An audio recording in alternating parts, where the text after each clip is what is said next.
Et Dorine, une question.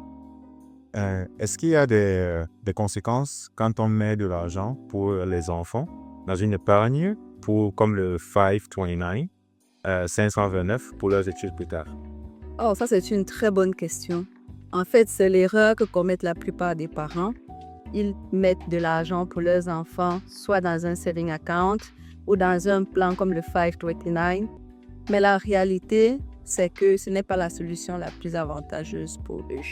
Parce que, en fait, quand l'enfant grandit et qu'il décide de faire sa demande d'aide financière à l'université, cette somme, cet argent est pris en compte dans le calcul, ce qui fait qu'il reçoit moins d'aide et il se retrouve avec plus de dettes.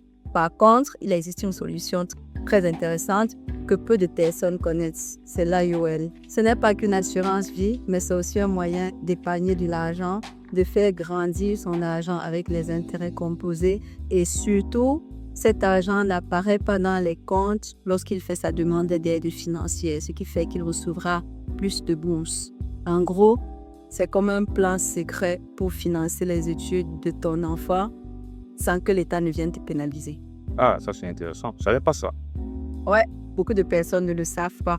Si toi aussi tu es intéressé à en apprendre un peu plus sur l'IOL, comment l'IOL peut t'aider, peut aider ton enfant à financer ses études, n'hésite pas à me laisser un petit message.